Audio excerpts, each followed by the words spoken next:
And once again, and someone that you know needs to hear this message, share this message. The title of this is You Have to Forgive Yourself First. Give you all a quick story. By the way, I just saw the movie Sinners. Very interesting show of sides of the continent, spiritual as well as biological. If you know about that movie, you understand some of the messages in that movie. So go and check out the movie. Go see Sinners. Very good movie. Very interesting movie. A lot of messages in that movie. And I hope that this video gives a lot of messages to people that may need to hear this. I went through a moment in my life that I never want to experience again.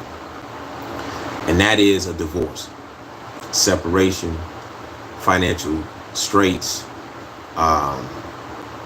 identity theft, and the hope of something that will turn into something that I can recover from. And it all went down the tube. I realized that if I don't do this, I may die. If I don't pursue this, I may die. If I don't put this work out, I may die, because I was so depressed. I was at a place in my life where I was lost. I was how feeling so lost and low in my life brought me to the point where I was sick and didn't know it. It took my friend Robin at a photo shoot for my clothing line to tell me that I'm not looking good. And I lost a lot of weight. I had lost 20 pounds at the time. And looking at those pictures back in 2014, seeing how skinny I was depressed. I was that depressed. And being at a point where, and I don't want this to turn into I'm pointing fingers at anybody. I'm not blaming anybody for anything that happened. I take full accountability for what I tried to do and unfortunately what ended up happening. But I was at a state where I didn't know what to do. And when a man gets to that point, when he has a purpose and that purpose gets blocked because of things that come up, it's a very difficult thing for men. And this is where colon cancer attacks men at that point, because our energy centers are right here. And the first energy center that everyone has is the emotional center, which is called your root chakra. Maybe you all don't understand how powerful a root chakra is. The root chakra is your base chakra, which everything starts from. So if you're happy, you're more energetic, it's in here.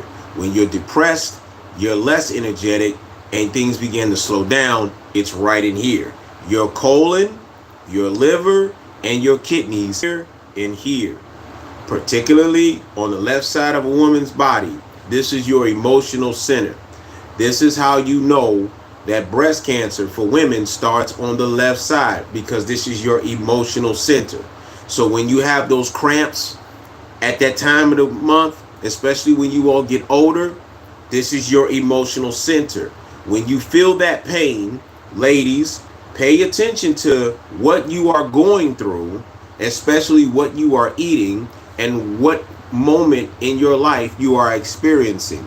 All of your pain centers are censored on the left side of the woman. That's why when that emotion comes up, it comes connected to the heart, which is your other emotional center. And guess what sits right in between your heart? Well, on the sides, your breast. Where is your heart stationed at? On the left side. Recognize how ironic it is that women get breast cancer right in an area where your emotional centers are linked. So you have to look at everything that you're doing. I didn't realize that. The way to a man's heart is through his what? Stomach. We eat a lot because when we get depressed, we're looking for something to get that feeling so that we can get out of that deep emotional state of depression. We also drink. We also smoke. And we do other activities just to get our mind off of things. For me, that at this moment, I'm about to be single, but not because I wanted it to be single. And being with, and right before I made a move to Florida to handle a nice, decent airbrush gig, I didn't know what's going to happen. So now I'm back, and 2 weeks later, after getting out the hospital, I make 2 trips out of town. I come back, I find out I got colon cancer. So now all of my dreams now, considering what I've just went through 23 days prior to this, now I'm in this state where I could possibly die from this. And I have just separated from now my ex-wife. I'm living in my store because I walked away from my apartment. And I thought that I was going to be moving to Florida. No. So now I don't know what to do. I'm extremely depressed. I'm hurting. I'm feeling like everything is coming to a close. And now I got cancer. And this happens at a very pivotal point in my life, in where at that age, this is where young boys become men in their 40s. I have nothing done, nothing accomplished, and I'm still trying to get things back in order. And now I got cancer. I want you all to stay with me for those who are watching this.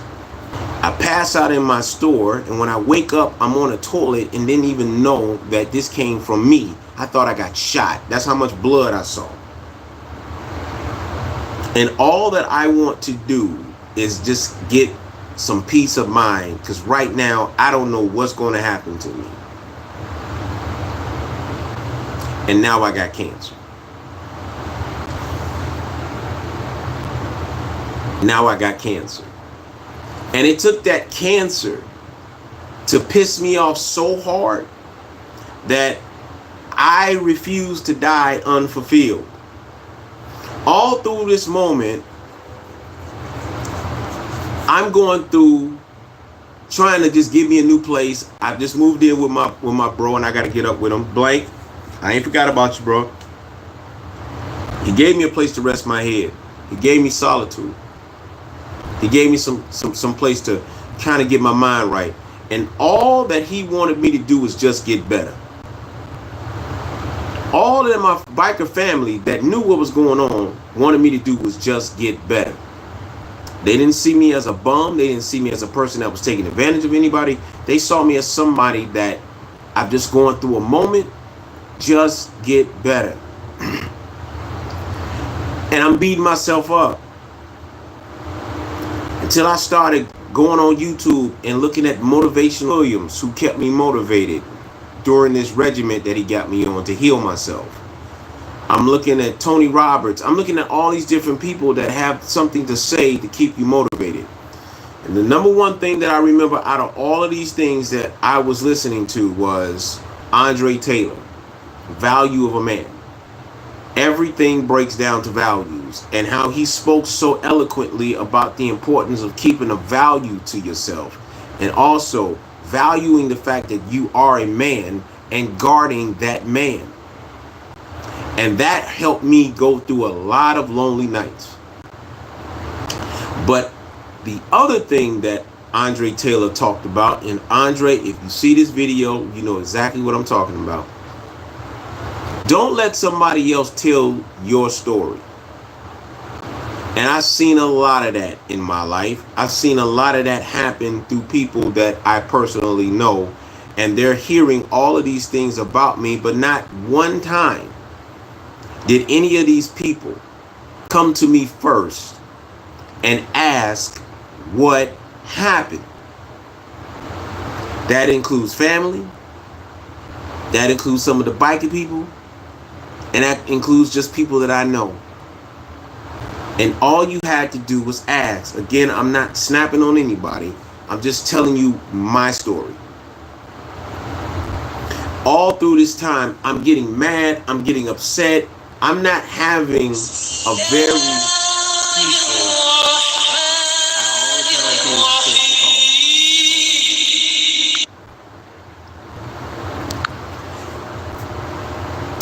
I must say that sometimes, unfortunately, when I get online, for some reason, somebody's calling me in the middle of the night. It's like, y'all can't call me for another day. So I'm sitting up here trying to figure out exactly how I'm going to deal with the fact that everything in my life has now just come flat in my face. And I'm listening to this man say, guard the man with everything, because everything breaks down values. And we forget, no matter what we go through, we must keep our values. Your values is what's going to save you. If you feel as if you are valuable and what you stand for is valuable, nothing and no one is going to stop you from getting what you want, getting what you need done. And that came from an experience that I've said plenty of times. Don't ever go through what I went through. Always have a game plan. I don't care what it is. All right. So I sat and I had to go through 6 months being hospitalized twice, finally realizing the regimen that my elder gave me and how it helped me within 120 days to get my weight back. This tumor that I had in my colon that could have been taken out, it started to shrink naturally.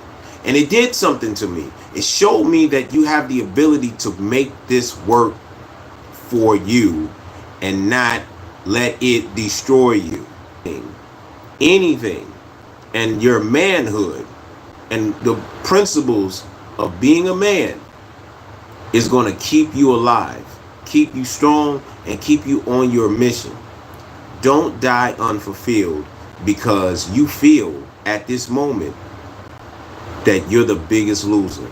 And that was my handicap. I felt like I was the biggest loser. I felt like I had the biggest joke thrown on me called life, and everyone was celebrating and living their life, and I'm sitting here stuck in this rut. What did I do? I worked on my brand. I painted so many murals at a short period of time to keep me alive. And I kept saying to myself, get through it. Get through it. Get through it. I got through that lonely night. I got through another lonely night. And before I knew it, I had finished another mural. The mural I worked on was Girls Do It Better. Then I worked on another mural, Bars. Then another mural, The Gift. Then another mural, We Got This. And I got to meet people from different states that started to follow my brand. Now I'm seeing what I put into the universe beginning to work in my favor. I had a person that visited me in the hospital and she asked me, what am I going to do when I get out of here? And I told that person, I'm going to do this We Ride thing. It's a movement. And that person said to me, and I'll never forget it, who's going to follow a t-shirt movement? And that showed me exactly what I was dealing with for several years with this person who didn't believe in what I was trying to do because it didn't meet or match her standards of what she thought I was supposed to be. And when that happened to me, I'm telling you all, I felt the lowest of the low when that happened. I'm sitting in the hospital for 5 days, and to be told by somebody who I would have thought would have understood, now that I'm in this hospital, blood coming out of me, I had to have 2 blood transfusions and still didn't know what was going on with me. All of my plans are now blown. And when I'm asked what I'm going to do when I get out this hospital, I'm on my way to Memphis, Tennessee, for my club, Immortal Souls. I see you, Stingray, for Immortal Souls annual. Then I come back and go to Tennessee again. We went to Nashville and then Memphis. 2 weeks apart, I come back and I found out I got cancer. So now all of this is just crumbling down. Now, not only am I separated from now my ex-wife, and then I come back home and I found out I got cancer. So what do you think I was feeling at this moment? I'm 30 pounds underweight from all of this. I got 2 blood transfusions. I'm officially anemic. And now I have to sit up here and figure out the next 6 months of my life, I may not be here. What am I going to do? I got up and I made this brand work. And I said to myself, I will not die unfulfilled. I will not die. But I want, if my family listens to this message, I want you all to understand the reason why people are reluctant to tell people what's going on with them. And I'm going to use my story as an example. The reason why I was so reluctant to tell anybody what was going on at the time was because I didn't know that I was either going to go through chemotherapy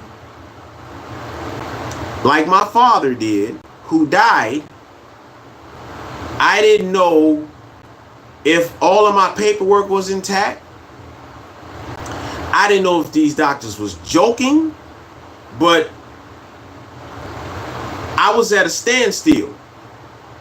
When a person sits and they find, and you don't have people that actually encourage you, you're going to be by yourself. So if my sisters are watching this, I am saying to you all that if I put you all through something and I got into her emotional crying moment, it's like, why don't you just say what it is? And I'm like, I'm not submitting to this. I'm not even going to say I got cancer. I didn't say it. I'm not saying it. And while my sister was crying, I looked at her and I said, and I quote, I don't know why you crying. I ain't finna die from this shit. Because at this point, I was pissed. Everything I've had in my life was taken from me, and I got this. So I'm like, well, and when I get that book out, you all are going to read this moment.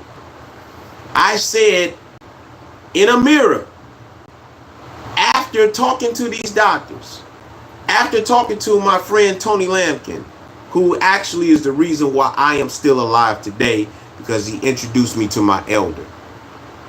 And telling that time, my ex-wife, what I had. I looked in the mirror in my store for 30 minutes. And I just took a deep breath, and I never forget, I said, with everything I got going on, you give me this shit, fuck you. I'm not dying. War, motherfucker, bring it. I was angry. So if anybody wanted to know how I felt when I found out that I had this, I was extremely pissed off. Pissed off. Because it's like, ain't nothing else you can take from me now. You should have just killed me. Now I'm at war. And that was the attitude that I took. And then everything started fitting into place. But out of the 6 years that, although I recovered, out of the 6 years that I went through what I went through, and having to move, and the bad business decisions, I had to deal with that. And I beat myself up for several years. Though maybe you all didn't recognize that because you saw me working. But I beat myself up religiously because of that. And then I had to get hospitalized again because I had food poisoning, and they thought it was the cancer. And I ended up being in the hospital for 10 days because the colon busted and everything. And that was another chapter. And I'm sitting here thinking, why don't you just take me out? Because not one time, not 2 times, but 3 attempts to get my life back in order, and I get this happening to me again. And so now I'm going to explain to you all where I'm at today and what it took for me just to stay afloat and show people that I'm still here, I'm still working, I'm okay, we're going to recover. You see me getting better, but deep down, I was still at a very low point in my life. I'm living with my sisters in my late 40s. I'm living with my sisters when I should be on my own. And I tried to start over 3 times and I ended up back in the hospital. And that was because I was holding on to something and someone and this ideal that a man ain't a man unless he has these things. While the people that were around me were literally breaking me down. And not realizing, listen, that, and you clean it up. And you wipe my ass. And when I start saying this ain't right, I'm getting tore up. I'm getting torn down. I'm being verbally told that I ain't good. I ain't good at this. I'm being verbally told everything except how to fix the problem. And everyone that did that to me, I realized that they all have the same thing in common. They don't value themselves unless they have some type of material item to justify that they're important. And I never lived like that, yet I'm trying to please people who think and act in this manner. And I'm losing. Until I met someone in 2019 that explained to me what I was doing wrong. And she broke it down to me so easily that I still remember the day. And I've been on that path since this day. But Mr. Andre Taylor made it very easy for me to understand. You gotta guard the man. And from my understanding of that, I stopped trying to get things in order while I was wearing a philosophy bag right here, while I was still dealing with complications of healing, while I was dealing with nothing seemed to work. And we just got out of COVID, and I'm just trying to get myself back together. The one thing that I didn't do, I learned going to therapy. And here you go.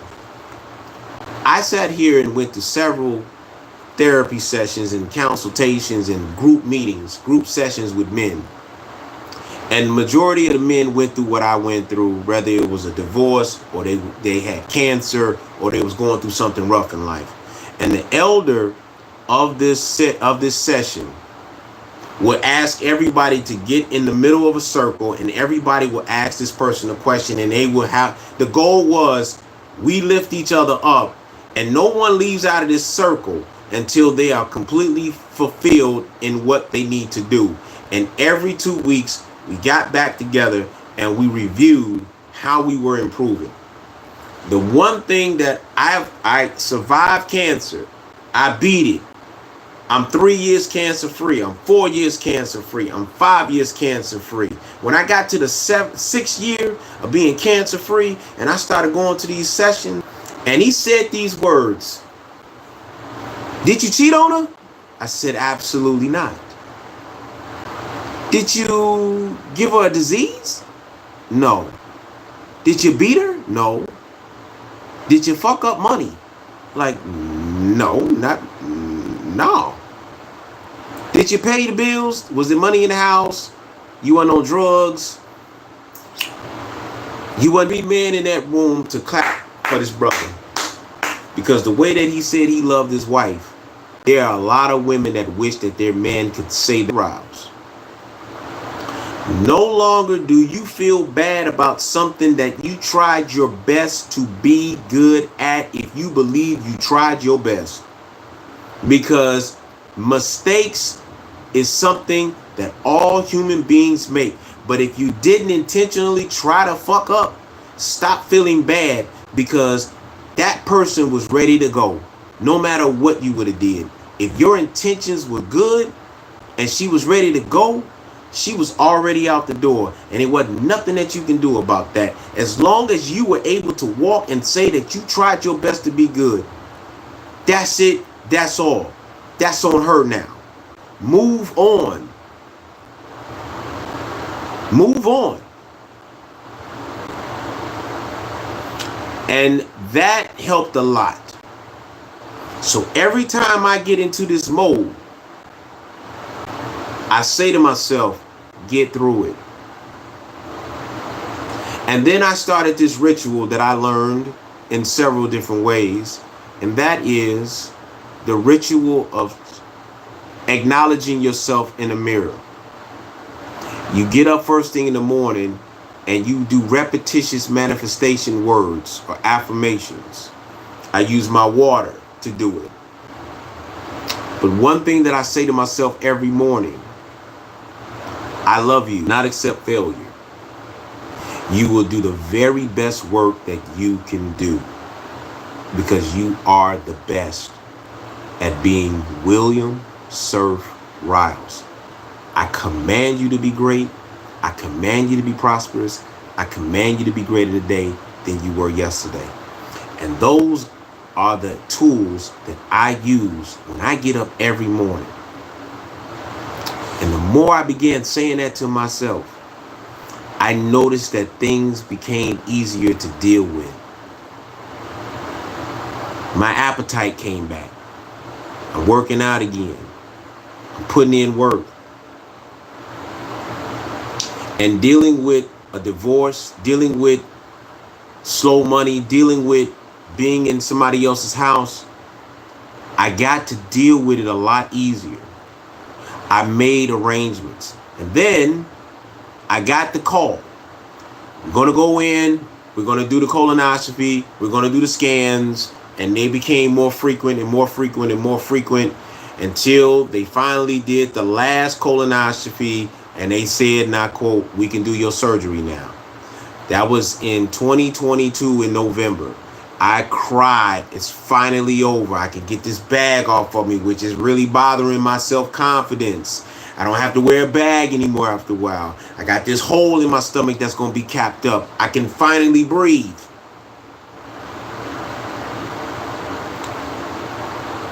I told my family,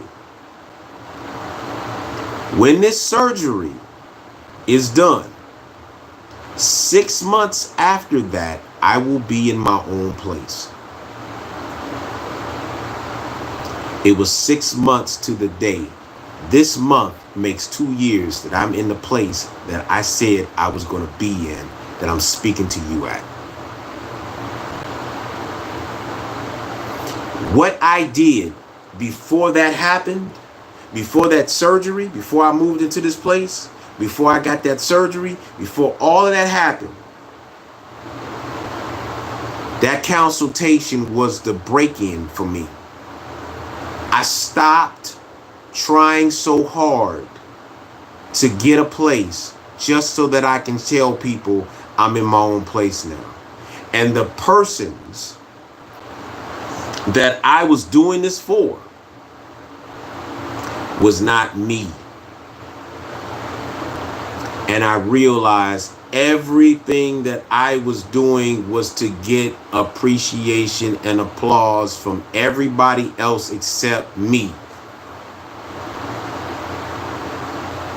And I started working on myself a whole lot more, and I started saying these words: okay, Spirit, you find me an apartment.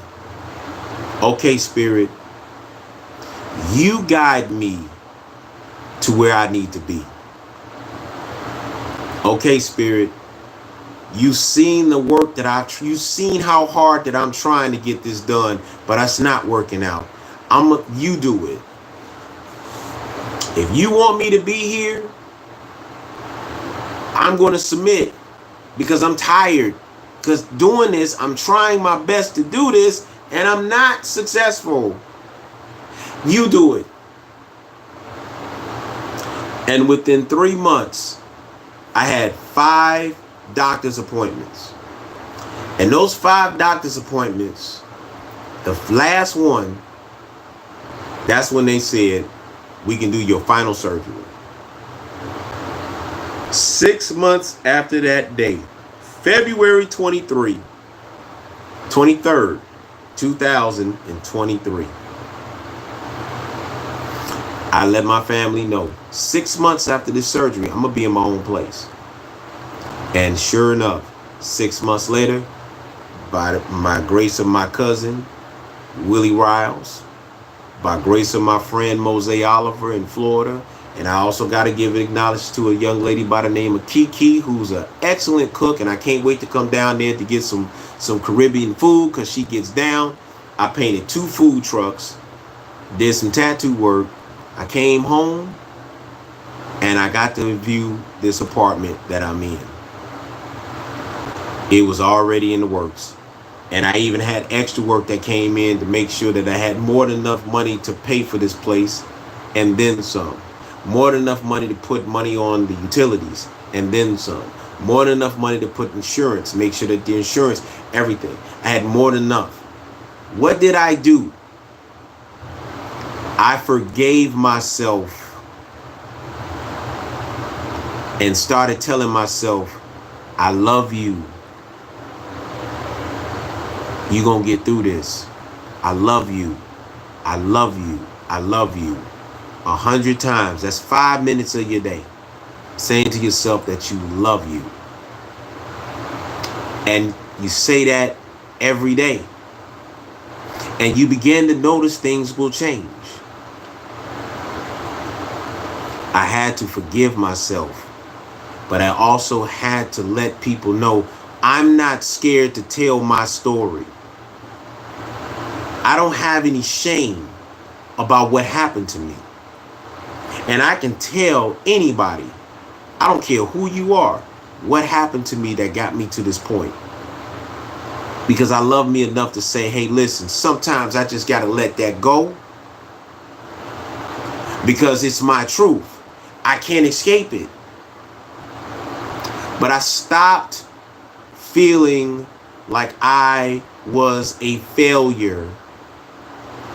I stopped feeling like I was the biggest loser. I stopped feeling depressed because nobody wanted me anymore. I stopped feeling bad because no one was listening to what I was trying to say. I stopped feeling bad and forgave myself, not because I was wrong, but because you have to look at what me, was trying to accomplish. My intentions were righteous. Be righteous, not right. Focus on being righteous, not right. If it doesn't work, as long as you made an effort, that's all that matters. Start forgiving yourself. You'll heal a lot better. Tell yourself that you love yourself and that you forgive yourself, and let you know it's okay as long as you tried your best. If you tried your best at something, no matter what you do, you're going to be able to go to sleep a lot comfortable, a lot more comfortable. But you got to start telling yourself how much you love yourself, and you got to forgive yourself. Man, we mess up. We mess up. But ain't nothing wrong with telling people, I'm sorry, I did not mean to hurt you. A lot of you children need to apologize to your parents, and a lot of you parents need to apologize to your children and how you all are treating them, how you all are not being the best representation of what they need you to be for them. You're not being the best teachers to your children, because you mothers are the first teachers, and fathers, you're not being the fathers that these young men and these young women need to see what a positive man is supposed to be about. And you all need to not only ask yourself to forgive yourself, but you need to ask your families to forgive you. There's somebody that may be watching this that realizes that they, pardon my French, they fucking up and they know it. And they have not forgiven themselves enough to tell themselves, get your shit together, because your children need you. And you're putting stress on everybody else because you don't want to step up and be the adult that you claim to be. You got to forgive yourself. Okay, so hopefully that hit somebody in the right way. I appreciate everybody watching this video. And if you all like what you have seen, I only ask that if you would be so kind, share this video with somebody that may need to hear this. Again, everything breaks down to values. Please practice this small, simple ritual of looking at yourself in the mirror and telling yourself that you love yourself and you're going to get through it. There's so many mantras that are out here today. I'm grateful and thankful that success comes to me in increasing quantities from multiple sources on a continuous basis. Health, wealth, and abundance is mine, and the universe has opened up doors. Health, wealth, and abundance is mine, and the universe has opened the doors. And I'm grateful that the universe, the great mother, the great father, is listening and granting permission for me to have wealth, health, and abundance. There's so many rituals. Make your own up. Mine is, I command you to be great. I command you to be prosperous. I command you to be greater today than you were yesterday. And I'm going to end it with that. I appreciate everybody watching the video. I don't want nothing but your opinion. And somebody can use this to help them get through their day. I hope that I did my job. Everybody's life is a book. What did you put in your book for somebody to read and learn from and do better? You all be safe. This rain is coming down a little bit. We've had 3 motorcycle accidents in Chicago due to this weather. I really need you all to really, really, really be careful out here, because even though we want to get on these motorcycles, what we don't want to do is disrespect that bike. Be safe out there. And again, my personal mantra is, I command you to be great. I command you to be prosperous. I command you to be greater today than you were yesterday. Look in the mirror and say to yourself, I love you 100 times. That's my challenge for everybody. Look in the mirror 100 times. Look at yourself. Nothing else but your birthday suit. I love you. I love you. I love you. I love you. And even add why you love yourself. And you may cry. You may break down. You may not go through the whole 100, but make yourself do it. And it gets easier every time you say it. It gets easier. And you begin to notice things are opening up for you. I love you enough to push you to be successful. I love you enough to do better with yourself. I love you enough that I will not allow you to fail. Even if I study 2 different laws. The words kum ben hajinzia means get it done. Get it done. Kum bin hajazia. Get it done. Going to listen and watch this video, and they're going to learn something from it. I refuse to fail. I refuse to die unfulfilled. And that has worked for me for the last 10 years. And as of now, I am 8 years cancer free. So I bear witness that those words mean something to me. And I hope those words mean something to you. I'm off this line. You guys be safe. Peace.